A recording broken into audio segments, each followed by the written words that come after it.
Perfect. Cool. Howdy. This is the Views from the Schott podcast. I'm your host, your one and only host, Tim Miller, and today it is Tuesday, June 10th, 2025, and I wish you a very, very, very happy National Ballpoint Pen Day. Today's show is another edition of the 2025 Summer Guest Series. Luke Simons, assistant coach at The Ohio State University, is here with us today. Coach, thanks for being here. It's Friday when we record. How's week one with players returning to campus? Any highlights that you've personally been able to enjoy in the past 5 days or so? Yeah, thanks for having me. Thanks for the attention that you bring to our program, what you do for us, and most importantly for our players. It's great having the guys back on campus. You know, the month of May, typically in a college basketball season, everybody kind of gets to catch their breath, depending upon how well you've done in the portal, how quickly you wrap some things up. Hopefully May is a little bit slower. You find a time to maybe get off campus for a few days with the family, the players, current players on the roster, get to go home or leave campus, maybe not be in class for a few days, that kind of thing. And so getting everybody back on campus is there's just a new energy. Days at the office look a little bit different. You got the guys down in the locker room, in the weight room, that kind of stuff. And I'll tell you, yesterday in the weight room was a special day. Just having the guys in there working together, just walking past it, hearing the music pumping, that kind of stuff.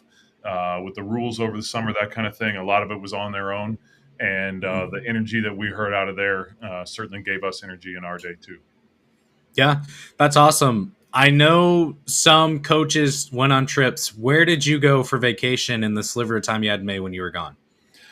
Made it down to Florida with the family, down to Siesta Key.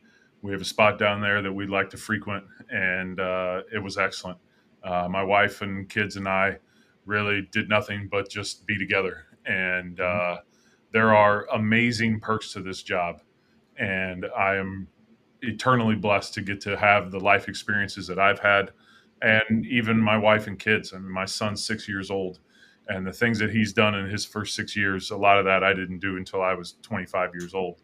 But sometimes what this job takes away from you is just togetherness, time together as a family. And so to just get to eliminate distractions and soak up the sunshine together was really awesome. That's awesome. And we'll talk about, the very beginning of your journey, 20-ish years ago to today, 24-ish years ago, I guess. We'll get into that. I need to say this because I forgot to do it until the very end of the episode with Josh. I'll do it now. Please do, whether you're on YouTube, whether you're listening, please subscribe wherever you get your podcasts, like the video on YouTube, leave a comment with any question you have for Luke. Maybe we'll follow up later and all that stuff. 5-star review, shout out the Nut House. Okay, now that that's done. So you mentioned a lot of stuff that you've gotten to do past couple years, you weren't able to do as you were growing up, things like that. So a guy who is a high school assistant coach in 2001, 10 years later is the assistant coach and director of player development on the Mongolian national team. The floor is yours. Yeah.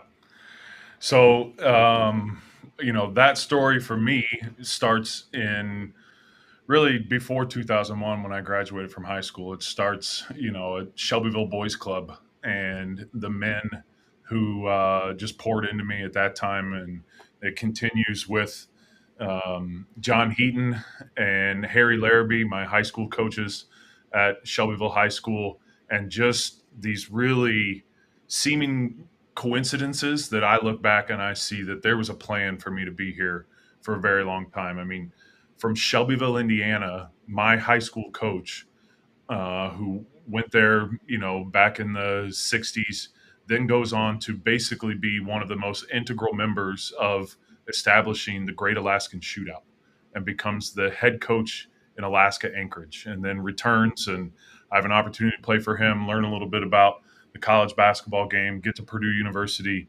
And I needed one more class. I needed one more credit hour my freshman year.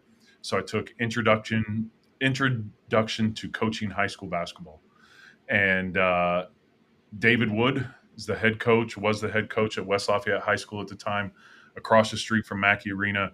Former Gene Cady assistant at Purdue. He'd been at Toledo at the University of Indianapolis. And I had the opportunity to be a volunteer assistant coach for him. And that continued. He said, I think you might have an opportunity to be good at this. He got me into camps. And so I had a circuit of camps that I worked every summer. I'd start at Indiana State, come back up to Purdue, go out to Illinois, go out to Coraopolis, Pennsylvania, a 5-star camp, the legendary 5-star basketball camp where a lot of NBA All Stars, NBA champions came through there back in the day. And then got to Blackhawk College, was there for a year. And at the end of that season, reached out to Athletes in Action. And I remembered Athletes in Action from back in the day of their fall tour when they were playing teams, big time Division I teams and really pushing them in their exhibition games at the beginning of the year. So I had the opportunity to go on an international tour with Athletes in Action, and from that, joined them full time. And back in the 70s, Athletes in Action had elite wrestlers, like gold medal wrestlers, and they were going all over kind of Eastern Europe, former Soviet Union, and even into Mongolia. And then basketball made it into Mongolia. I was living in China, coaching basketball, met some Mongolian coaches. They had heard that I had previously worked for Athletes in Action. They remembered AIA people coming there back when they were little. And then all of a sudden, I am the assistant coach for the Mongolian national team. My wedding date was actually determined surrounding allowing me to have the opportunity to coach the Mongolian national team in the Asian Games in 2013. So from the very beginning of my marriage, my wife has very much been on board with our career. That's awesome. I mean, so much that you just mentioned here. So as I look at your bio, there's a gap here between you had 1 year as an interim head coach. Looks like at a D3 college, or maybe that's short for Illinois. Anyways, then there's a 5-year gap, and you're with Athletes in Action. So what happens in those 5 years that kind of shapes your career to get you to Athletes in Action? So that was 2007 to 2000, the gap. Mm-hmm. Yeah. Yeah. So during that time, I was with Athletes in Action for a couple years from like '07 to '09. And then I went overseas and overseas worked with the basically trying to help the Chinese Basketball Federation grow in basketball from the youth level to the professional level. Mm-hmm. So I lived in Beijing for 3 years, and my first year I lived right next to the sport university. So we have in China the university system, like there's a forestry university. It's not necessarily Ohio State has the School of Journalism, the School of Engineering, the School of Medicine, and so there is a sport university, Beijing Sport University. And the future leaders in sport of China end up at Beijing Sports University. And so I did things like I had a weekly class where I taught future PE teachers how to teach basketball to junior high and high schoolers. I worked with the junior national team. I brought American exhibition teams over to China, and we helped get teams ready for the Olympics. We played a series of games against the 2012 Chinese national team prior to them traveling to London for the London Olympics. One of my initial introductions to the Diebler family was John Diebler was on one of those teams, one of those exhibition teams, built a relationship with him, and then that continued on to my relationship with Jake. So you said something there. You're helping grow the game of basketball in China. I don't even know how to ask this, but why China? Why do you care about growing the game of basketball in China? Like, how do you end up there? Like, all of this stuff is so fascinating. There's got to be so many just doors slam shut, another door opens. So why was that something that you became passionate about? Yeah. You know, I've answered a similar question, just several times over the course of my career. Some people ask, like, how does someone who didn't play college basketball get to all this international coaching, and then now to be an assistant coach at Ohio State. And my answer is I just said yes to as much as I could. I knew that I didn't have experience. I knew that, I wasn't a student, even a student manager in college. Like I had to work those camps and just put myself in the college basketball environment and culture just to learn how to move, how to operate every day, how to make coaches comfortable having me as part of their program. And so, surrounding the '08 Olympics, there was a camp during Chinese New Year where, much like our students here pay to go to the 5-star basketball camp that I mentioned, there was a camp happening in Beijing. They needed some guest coaches. I was invited, and I just said yes. And I can still, in my mind, see where I was in the window seat on the left side of the plane toward the back and watching them load luggage the very first time I got on a plane to leave China. And there was just this sense in my heart that I'm going to be back. There's something drawing me back here. I couldn't even speak 10 words of Mandarin at the time. The first time I ever rode on a subway or in a taxi was in China. I'm from a town of, at the time when I graduated high school, was about 20,000 people in central Indiana. And there was just this peace about it. There was a comfort that I had. There's no earthly explanation for it. I just think it was part of God's plan that I ended up there. So one of my follow up questions and thoughts was going to be, all of this stuff had to be terrifying. Like, you had to be saying yes to so many things, going to different countries. I mean, that's got to be scary. But you're sitting there saying, this feels right to me. Yeah, there's a handful of life decisions that I've made in my life that probably don't make much sense to people on the outside, but I just had an uncommon peace about. And moving to China was one of those. Uh, I wasn't 100% certain who was going to pick me up from the airport when I moved to Beijing. And we got that sorted out. And looking back on it now with a wife and 2 children, I can't imagine like approaching life that way. But, I threw some stuff in a couple bags and I showed up and was ready to get to work, and it worked out. What's the biggest difference about living in China compared to living in the United States? Um, the crowdedness. Mhm. So the population of China is about 4 times the population of the United States.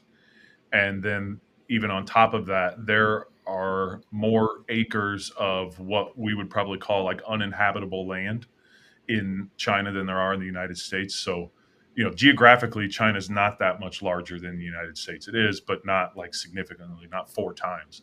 And then you have the Gobi Desert and stuff where people don't live. So now you're packing even more people in there. So wherever you are at any time in the United States, multiply the number of people there by 4, and that's what it feels like to be in China. So in a restaurant, 4 times the number of people. In a bus, on a subway car, that kind of stuff. But you get used to it. I mean, the other thing is everyone there, when I'm there, they know I'm not Chinese. Like it's 100% obvious that I'm not. You don't say. I'm not second generation Chinese American, that kind of stuff. They know. And so when you walk in a restaurant, people stop and they turn and they look at you. And they're not looking at you out of any sort of malice or anything like that. They're genuinely curious. And on the subway, they might talk about you. And a little kid might say to the mother, look at his nose or look at how tall he is or something like that. And they just assume that people that look like me on the subway don't speak Mandarin. And it's really fun when you get to the point where you can understand them and you just let them talk for a second. And then you smile at the little kid and you say, oh, you think that about me? And then, their face just gets white and they look at their mom and you laugh. And now you get to have a conversation. And Yeah. why do you live in China? How did you learn to speak Mandarin? That kind of stuff. So it was. Is there a line, or is there something that was said as you're on a subway or elsewhere that sticks out and you're like, that's wild? Anything like that? Um, it's just it's the absolute 100% confidence that so many people around me had, that there's no possible way. And maybe it's, my stature, or, my bald head or whatever, but there was just this confident belief from so many people that there's no possible way that I understand Mandarin. And just this complete, no filter, just saying whatever they want to say. But also, it's really interesting, like the Chinese people, what offends people is very, very different. Like, they'll ask questions, they'll have deep, there's a curiosity and a wondering from them, especially of foreigners. And questions that we might think, oh, it's not politically correct to ask that, or you don't have that depth of relation, they'll just blurt it out, which to me was okay, great. Let's have a great real conversation. Can you give me some examples of those questions? Like politics, religion, size. Like, I'd come back to the States for a little bit, and I'm enjoying being in the States for a month, and I'm in China. There's no bread, there's no cheese, there's no sweets and sugar and that kind of stuff. So shoot, I might end up back in Beijing, and one of the players would be like, "Oh, you put on some weight while you were in the States," and it's just like, "Oh, you're wearing a red shirt." Like, it just is. It's normal. It's a fact. But never any, like, a curiosity about. So tell me why you believe what you believe politically, or believe Mhm. religiously, and that kind of stuff. They just they don't take offense. They're curious. So I don't have a tape measure, so I can't hold you to this. You mentioned size a lot. How tall are you? With shoes on, I'm close to 6'4". Okay. Which So follow up question: Are you slapping the floor playing defense when you need a couple extra bodies out there last year when some guys leave and you got injuries? Like, is that your role? my role is the pad and blocker guy. I'm the one in the Oh, that's post fun. Okay. that gets roughed up. So Okay. I like that. Do you go home? You ever go home in your story like, man, Yvonne really gave it to me today? Not Yvonne, but no, I'm playing. No, no, That's you on catching a stray right there. That's tough. no. I hope he sees that. No, but there are times where I think, man, an assistant coach should not be in the training room as much as I am. Uh, Yeah. I should not need the cold tub the way that I do. That's supposed to be for the guys. Have you suffered like any diagnosable injuries at this point, or just general pain and soreness? Bumps and bruises. Okay. Yeah, soreness. Good. So we won't when the Big Ten releases its availability report next year. We're not going to see ankle or shoulder or something like that. You're questionable of being on the bench. I'd gut it out even if I was Okay. injured. Okay. So let's go back to China. Yeah. I may be an overly introspective person. I remember the last day of sixth grade before I entered junior high, the last step I took out of my elementary school. I remember the last night before I moved into college, going to bed. I remember the last night before I got married, all those different types of things. Just remember how I felt. Are there any moments like that for you where across this entire story of your life, from being a kid from a small town in Indiana to I'm in different countries coaching now, are there moments where you're like, man, I remember how I felt and that was just real palpable emotion that and you said peace, like that felt right. Like, are there specific memories you have of moments like that? The very first one that comes to mind is actually a Mongolian memory. Um, we were in the 2015 Asian Games, and those were in Korea. And Mongolia and South Korea have a very, very strong diplomatic relationship. A lot of Mongolians go to South Korea for university, and then they might stay there for business. Maybe they're able to, make more money and send it back to their family in Mongolia and that kind of stuff. And so, um, there was a huge Mongolian contingent in Seoul. I mean, it was South Korea, and then probably Mongolia had the second most fans there, especially at the men's basketball games. And we won the first game in Mongolian history. In the 2015 Asian Games, and we happened to win it on my first wedding anniversary. Okay, So awesome. I prior to the game, I wrote "Happy Anniversary" one letter on one 8.5 by 11 sheet, and I got the all the players to hold it and send a picture to my wife. But what really stands out, and I have a photo of this, our starting power forward had his daughter in his arms walking out of the locker room. As you know, it's no different than when we win a big game and we're in the tournament next year, and you know, you walk out and you just have throngs of fans there, and there are all these Mongolians, and the national pride of Mongolia is unlike I've seen in many other places. I mean, Mongolia is a very, very difficult place to live. It's the coldest capital city on the planet. Half of the nation's population live in that city.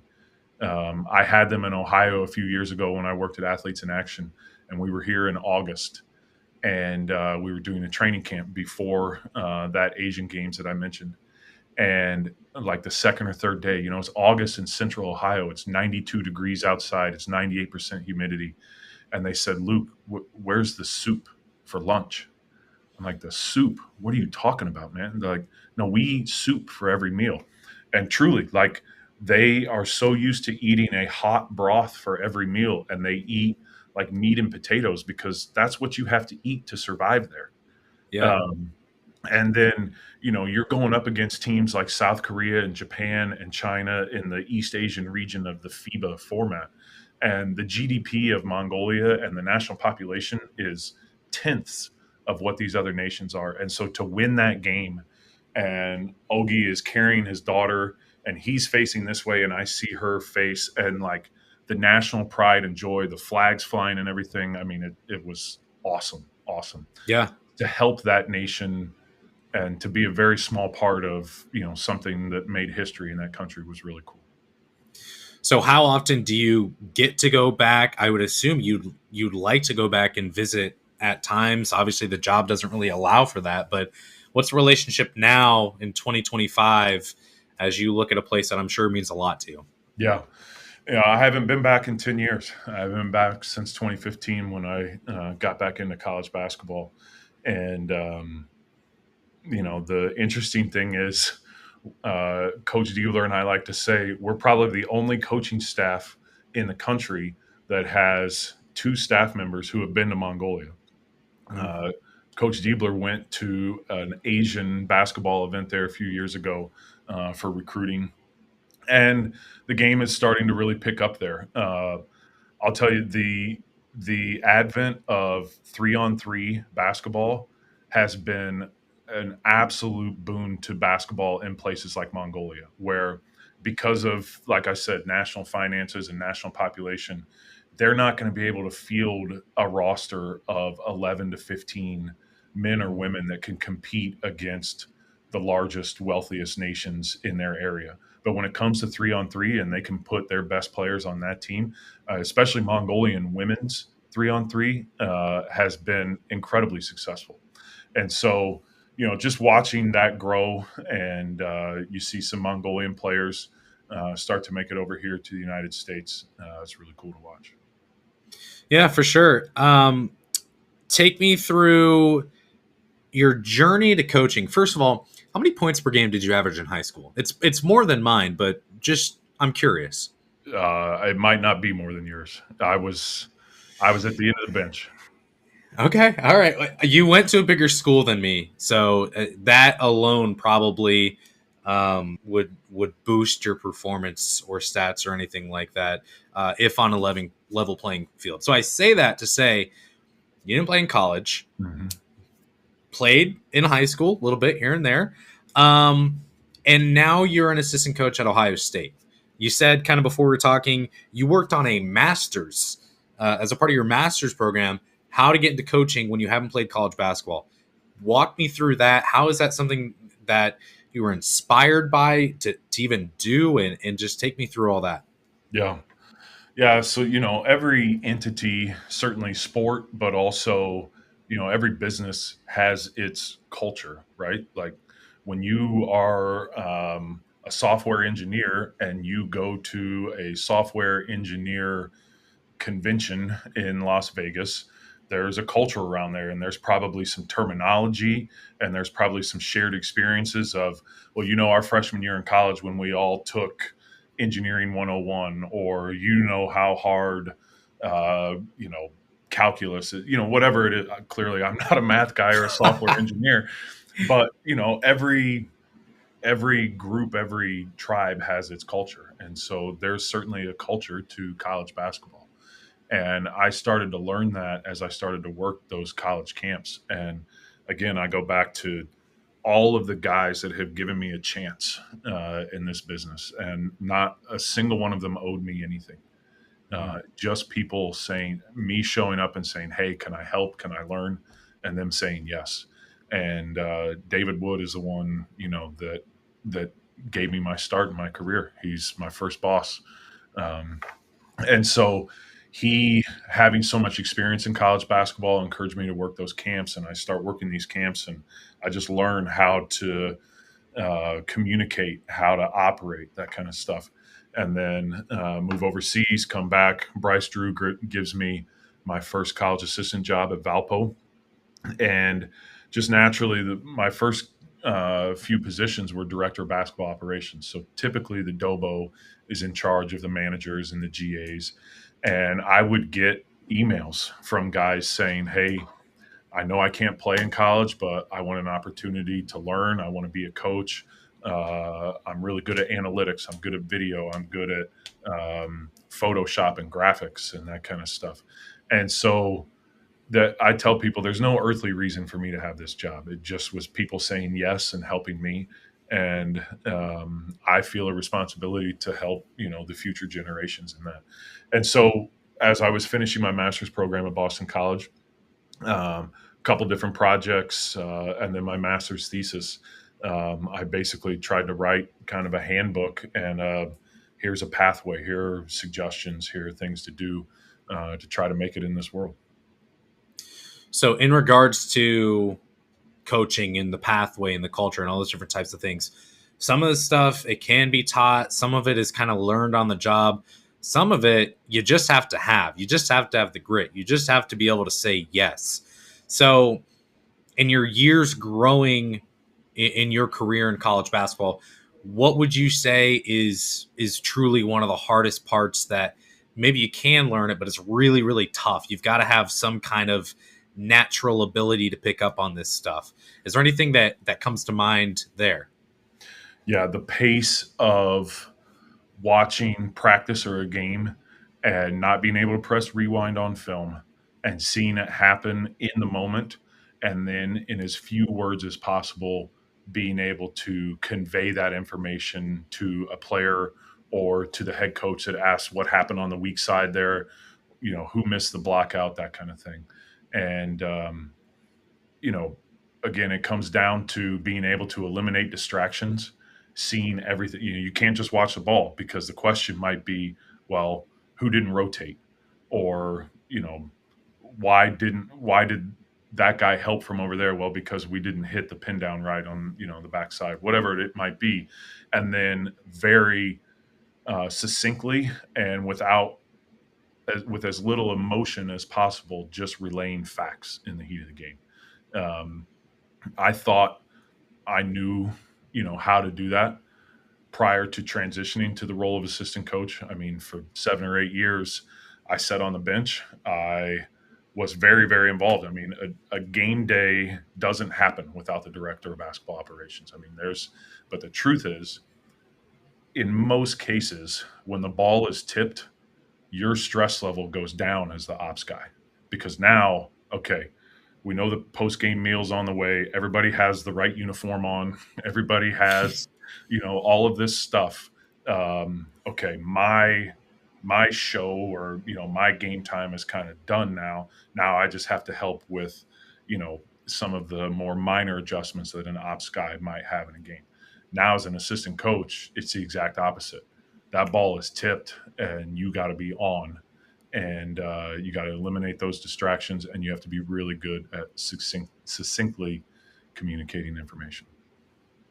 So one of the privileges of doing a podcast like this and getting to know really, really cool people within the program is you understand that as a fan on the outside, the tip of the iceberg, you don't even have the tip of the iceberg in terms of what goes on behind the scenes in a college athletics program.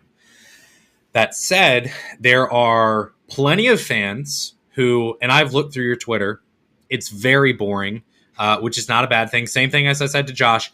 There's not a lot that goes on there. Probably should be more based on the story that you've told. You'd never have any idea that you've done what you have in your life. It's very boring on Twitter. I'm assuming you're not on Twitter. There are people who are on Twitter who it's simple. What do we get, like 140 characters or so? Mm-hmm. Type it out, press send. You can send your message to the world on what's wrong with Ohio State basketball or any of your favorite teams. So I may ask this to several other coaches who joined the show this summer. Picture this, okay? Maybe we're sitting in your office. I don't know. Let's go to a neutral site because that's fair for all parties. You have like at Jeremy with 9 numbers behind his name on Twitter, who's just getting after the coaching staff, says this is not how this should look. This is so bad. So I say, okay, here, sit down. And then in you walk. Mm-hmm. And what happens now?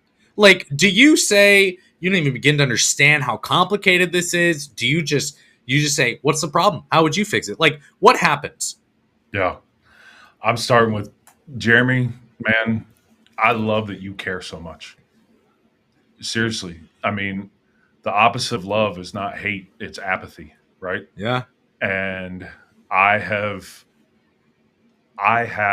friends in this business that they do long to be at a place where you have nation after them. Like this is Buckeye Nation, right? Mm-hmm. Like you've got people who are arranging their free time, their extra finances and stuff around the Buckeyes. And they are passionate. Like apathy is the worst thing that you can have in sports.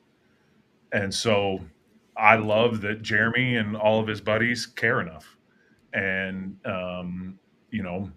there's a lot that goes on that we can't and we won't communicate publicly, right? That's what's so fascinating to me. Like, obviously, I've coached a lot of guys now that are now in the NBA.